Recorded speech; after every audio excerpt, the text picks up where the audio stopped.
नमस्कार दोस्तों, मैं हूं निशांक शर्मा और आप देख रहे हैं न्यूज़ फ्लैश इंडिया। अगर आपने अभी तक हमारे इस चैनल को सब्सक्राइब नहीं किया है तो please do it right away.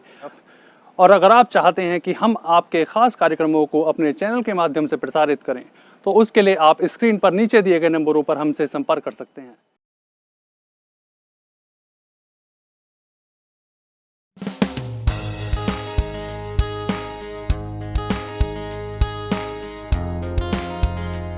अधिकतर क्या होता है, हम पुलिस को देखते हैं और डर जाते हैं। होता है ना, बहुतों के साथ होता है ये चीज कि जहां पुलिस देखी लोगों को लगता है पता नहीं क्यों आ।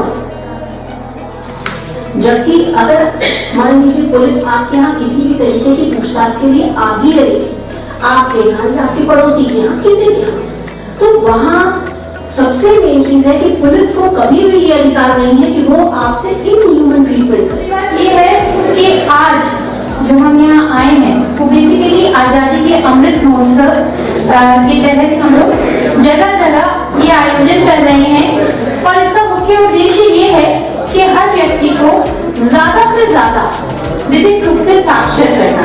जो जानकारियां उनके पास नहीं है वो जानकारी किसी भी तरीके से उन तक पहुंचाना, ताकि वो अपने आगे के लोगों को उन जानकारियों को दें और अधिक से अधिक लोगों को विधिक रूप से साक्षर। जिला विधिक सेवा प्राधिकरण हापुड़ द्वारा लगातार विधिक साक्षरता के दीपक को प्रज्वलित कर उसकी ज्योति का प्रकाश समाज के हर हिस्से तक पहुंचाने का काम किया जा रहा है। इसी साक्षरता की ज्योति को प्रकाशित करने के लिए नेशनल लीगल सर्विसेज डे के मौके पर जिला विधिक सेवा प्राधिकरण की नोडल अधिकारी एडीजे रीमा बंसल और प्राधिकरण की प्रभारी अधिकारी सिविल जज senior division lovely Jaiswal Hapur के जेएमएस वर्ड स्कूल में पहुंचे, जहां उन्होंने अध्यापकों और छात्र छात्राओं को कानूनी अधिकारों को लेकर जागरूक किया। अधिकारों के बारे में जागरूक किया जाता है कि उनके मौलिक अधिकार क्या हैं और उनके सामान्य जीवन में न्याय व्यवस्था से रूबरू भी कराया जाता है। जो ये न्यायिक सेवा का संगठन का जो गठन हुआ था वो 1955 में हुआ था। भारत में जो न्यायिक सेवाएं दी गई हैं उसमें भारतीय संविधान की धारा 39 लगाई है। क्या है महिला हेल्पलाइन, क्या है चाइल्ड वेलफेयर सोसाइटी, कैसे लेबर लॉज, कैसे हम जहाँ पर अगर बच्चों को 18 साल से कम के बच्चों को अगर किसी लेबर उसमें अगर देखा जा रहा है कि अगर उनसे किसी भी तरीके का श्रम कराया जा रहा है तो उनके राइट्स क्या है। बच्चों को कुछ इन चीजों के बारे में अगर हमें अभी से बताया जाएगा तो खास तौर पे हमारे अगर भारत के संविधान के प्रियम्बल को बताया जाए, उसमें राइट्स और ड्यूटीज को बताया जाए, तो कल को जब ये बच्चे लॉ करने के लिए आगे बढ़ेंगे तो इनको अपने आप में अच्छा लगेगा कि हमारे स्कूल में भी ये बेसिक चीज आती है। क्या होता है, हम पुलिस को देखते हैं और डर जाते हैं। होता है ना, बहुतों के साथ होता है ये चीज कि जहां पुलिस देखी लोगों को लगता है पता नहीं क्यों आ। जबकि अगर मान लीजिए पुलिस आपके यहाँ किसी भी तरीके की पूछताछ के लिए आ भी रही, आपके यहाँ या आपके पड़ोसी के यहाँ, किसी के यहाँ, तो वहां सबसे मेन चीज है कि पुलिस को कभी भी ये अधिकार नहीं है कि वो आपसे इनह्यूमन ट्रीटमेंट करे। और अगर इन केस आप कभी ऐसा देखते हैं कि पुलिस ने किसी को अरेस्ट कर लिया तो उसकी ये ड्यूटी है कि वो विदिन 24 आवर्स मजिस्ट्रेट के सामने ले जाएगा। सनसेट के बाद कभी कोई महिला अरेस्ट नहीं हो सकती और किसी घर की तलाशी नहीं ली जा सकती जिस घर में महिला हो। तो ये सब छोटी छोटी चीजें हैं, बेसिक चीजें हैं जो नहीं पता लोगों को। तो हमें कोई भी विधिक साक्षर होना है, हमें औरों को भी विधिक साक्षर करना है। रिस्पॉन्सिबिलिटी हमारी किसके प्रति है? सिर्फ हमारे परिवार के प्रति नहीं, हमारे देश के प्रति भी। विधिक साक्षरता को लेकर आयोजित कार्यक्रम में बच्चों ने स्लोगन मेकिंग, एसे राइटिंग के साथ साथ अनेक सामाजिक जागरूकता के कार्यक्रम भी प्रस्तुत किए।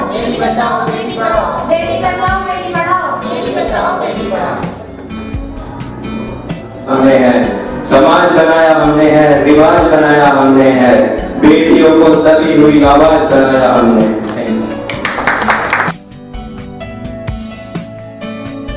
आज हमारे जेएमएस वर्ल्ड स्कूल के कैंपस के अंदर नेशनल लीगल डे बनाया गया था। इसके अंदर डिस्ट्रिक्ट कोर्ट से जजेस आए थे। उन्होंने बच्चों को, हमारे स्टाफ को, हमारी फैकल्टी मेंबर्स को जागरूक किया जो उनकी लीगल राइट्स हैं, जो लॉज हैं हमारे सरकार के जो लोगों तक नहीं पहुंच पाते, कई ऐसे छोटे छोटे लॉज हैं जो बच्चों के काम के हैं, लोगों के काम के हैं, लेकिन उनको नहीं पता है।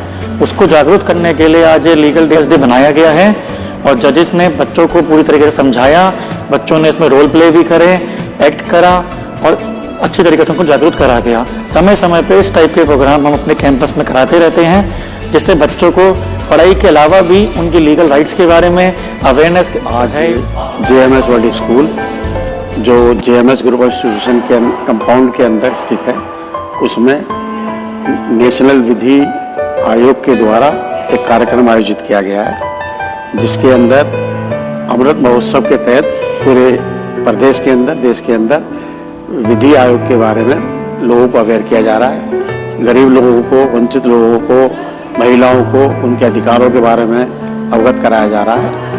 आज इस कार्यक्रम के अंदर डिस्ट्रिक्ट कोर्ट से 2 जज साहिबा उपस्थित हुई हैं। यह कानून 1987 में बना था, लेकिन लोगों को इसके बारे में जानकारी ज़्यादा नहीं थी, परंतु आज जज साहिबा ने इस बारे में सभी लोगों को अवगत कराया, उनको जानकारी दी कि किस किस नियम के तहत, किस किस कानून के तहत आप इस सुविधा का फ़ायदा उठा सकते हैं।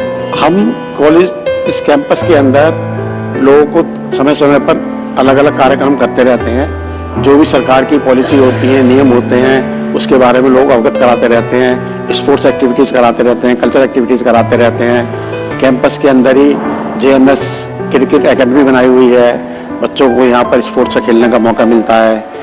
स्कूल के अंदर ही हमने शूटिंग रेंज बनाई हुई है। और आज का जो विशेष कार्यक्रम था, ये 9 नवंबर सरकार के द्वारा, भारत सरकार के द्वारा विधि सेवा आयोग बनाया गया था, जिसके अंदर कोई भी गरीब आदमी, जिससे महिलाएं और जिसके कानून की ज़्यादा जानकारी नहीं है, उनको वहाँ से हर तरह की मदद करी जाती है। सरकार के द्वारा मदद करी जाती है, कोर्ट के द्वारा मदद करी जा सकती है। और उस आयोग का मेन उद्देश्य ही मीडिएशन के द्वारा लोगों के विवादों को निपटाने का रहता है। यही बात आज जज साहिबा ने उपस्थित टीचरों को, बच्चों को, स्टूडेंट को और जो स्टाफ के लोग हैं उनको बताया।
सुना न जाएगा, अब न्यायालय खुद चलकर